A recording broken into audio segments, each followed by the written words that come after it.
Assalamualaikum warahmatullahi wabarakatuh. Perkenalkan, nama saya Rayusan Subagio dengan NIM 2556409 PN19797. Di sini saya akan membahas tentang karakteristik dan juga dinamika dari ekosistem estuari. Ekosistem estuari itu merupakan perairan semi tertutup yang berada di bagian hilir sungai yang menjadi tempat bertemunya air tawar dengan air laut.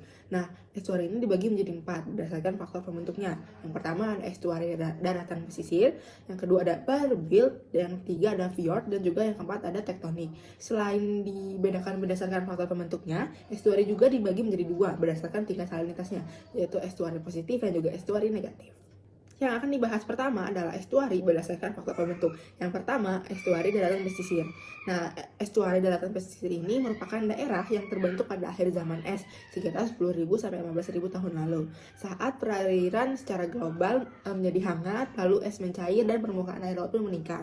Nah, meningkatnya air laut ini akan menyebabkan lembah-lembah yang di sungai daratan rendah itu dibanjiri oleh air laut. Karakteristiknya itu biasanya dangkal, kurang dari 30 meter, berbentuk menyerupai corong atau lebar mulut di laut dan menyempit ke arah hulu. Contohnya ada di muara Sungai Musi dan muara Sungai Mahakam. Selanjutnya, estuari yang dibentuk oleh barbilt. Barbilt ini mengakibatkan daerah estuari itu terbentuk akibat penumpukan sedimen yang bisa jadi pasir ataupun lumpur. Nah, itu tuh dibawa oleh arus laut dan gelombang yang sejajar dengan garis pantai. Sedimen ini membentuk gundukan pasir atau pulau penghalang yang memisahkan air di belakangnya dari air laut lepas. Nah, karakteristiknya itu ada sangat dangkal dan arus pasang surut itu cenderung terbatas atau lemah, dan juga air di dalamnya seringkali tenang karena terlindung dari ombak besar. Contohnya itu adalah Segara Anakan. Yang ketiga adalah fjord. Nah, fjord ini terbentuk oleh aktivitas gletser atau lapisan es purba ya. Gletser itu akan bergerak turun, menggurus lembah hingga sangat dalam membentuk huruf U. Nah, ketika es mencair, air laut itu akan mengisi masuk lembah curam tersebut. Karakteristiknya itu sangat dalam, bisa mencapai ratusan meter. Lalu memiliki dinding tebal yang curam dan berdasar batu. Dan juga di bagian mulut estuari atau pertemuan dengan laut biasanya terdapat ambang dangkal dari batuan glasier yang menghambat pertukaran air dasar laut dengan air dalam fjord. Nah, hal ini menyebabkan air di dalam dasar fjord itu miskin dengan oksigen atau sifat itu anoksik. Contohnya itu adalah Sognefjord, itu adalah Norway's longest and deepest fjord.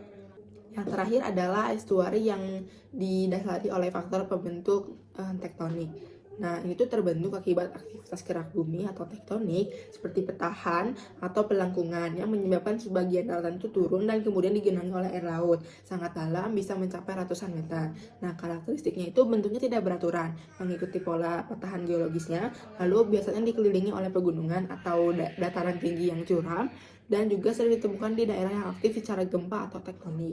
Contohnya itu ada Teluk Palu yang terbentuk akibat aktivitas sesar Palu dan Koro, dan juga Teluk San Francisco yang terbentuk oleh patahan San Andreas. Nah, selanjutnya adalah estuari berdasarkan tingkat salinitas. Yang pertama itu estuari positif. Nah, estuari positif ini merupakan estuari dengan tingkat air tawar yang masuk dari air sungai dan air hujannya itu lebih banyak dibandingkan dari tingkat penguapannya, sehingga tingkat salinitas permukaan lebih rendah atau hiposalin daripada laut terbuka. Karakteristiknya, salinitas permukaan lebih rendah dibandingkan salinitas dari dasar perairan. Nah, terjadi juga stratifikasi massa air, yaitu air tawar yang lebih ringan mengapung di arus air laut yang lebih berat. Pola sirkulasinya itu air tawar mengalir dari hulu ke arah laut melalui permukaan, lalu air laut masuk ke arah darat melalui lapisan dasar, dan juga terjadi pencampuran partikel secara perlahan antara kedua lapis tersebut. Yang kedua itu adalah estuari negatif. Nah, estuari negatif ini merupakan estuari dengan tingkat penguapan lebih besar daripada masuknya air tawar atau aliran sungai dan juga air hujan. Nah, ini tuh menyebabkan terjadinya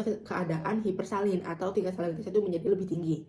Karakteristiknya itu air di permukaan tuh mengalami penguapan tinggi sehingga menjadi hipersalin atau sangat asin. Lalu, karena kadar garamnya yang tinggi, air permukaan itu menjadi lebih berat atau densitas lebih tinggi dan kemudian tenggelam ke dasar.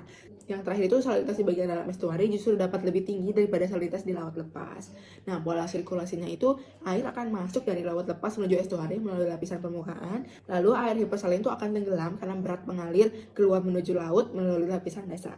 Faktor fisik dan kimia, dan juga ada faktor biologi. Untuk faktor fisik dan kimia itu ada salinitas, substrat, DO, kekeruhan, arus, dan juga suhu. Dan juga untuk faktor biologinya ada flora yang meliputi mangrove, lamun, juga alga, dan fauna itu ada ikan dan vertebrata lainnya. Nah, dinamika estuari yang pertama itu ada rantai makanan. Yang kedua itu ada nursery ground dan siklus nutrien. Nah, kenapa sih ada 3 ini? Yang pertama itu ada rantai makanan. Yang pastinya di setiap ekosistem itu kan memiliki rantai makanan tersendiri. Nah, untuk di estuari ini itu akan diawali oleh para tumbuhan, itu entah itu tingkat tinggi atau tingkat rendah, itu akan berfotosintesis ya. Awalnya itu ada matahari memberikan sinar, lalu terjadinya proses fotosintesis, nanti akan dikonsumsi oleh konsumen tingkat 1, itu ada ikan kecil, udang atau siput. Lalu konsumen tingkat 1 itu akan dimakan oleh konsumen tingkat 2, bisa ikan yang lebih besar lagi ataupun kepiting. Lalu ada konsumen puncak, itu burung, bangau dan juga buaya. Selanjutnya itu nursery ground. Nah, nursery ground ini kenapa ada dalam dinamika estuari? Karena estuari itu akan menyediakan perlindungan seperti akar mangrove dan makanan juga bagi larva dan juga juvenil. Nah, selain itu akan banyak ikan laut juga yang memijat di laut, tetapi anak itu akan membesar di estuari sebelum kembali ke laut. Yang ketiga itu ada siklus nutrien. Nah, nutrien dari sungai yang tertahan oleh proses sirkulasi estuari dan akan diserap oleh tumbuhan atau sedimen, lalu menjadikan estuari itu sebagai salah satu ekosistem paling produktif di bumi. Ancaman terhadap estuari, yang pertama itu alih fungsi lahan menjadi reklamasi, permukiman, dan juga tambak intensif. Yang kedua itu pencemaran limbah industri, limbah rumah tangga, dan tumpahan minyak. Dan yang ketiga ada sedimentasi berlebih akibat deforestasi, dan yang terakhir ada perubahan iklim. Kesimpulannya adalah estuari merupakan ekosistem dengan produktivitas tinggi yang memiliki banyak manfaat bagi kehidupan. Estuari memiliki peran ekologis yang sangat penting sebagai penyaring polutan, penahan abrasi, dan penyerapan karbon. Selain peran ekologisnya, terdapat juga peran ekonomis, yaitu perikanan tangkap, budidaya, pariwisata, dan juga jalur transportasi. Oleh karena itu, mari kita menjaga keseimbangan ekosistem sekitar agar ekosistem estuari tetap seimbang. Sekian dari saya, mohon maaf apabila ada kesalahan atau kekurangan. Wassalamualaikum warahmatullahi wabarakatuh. Terima kasih.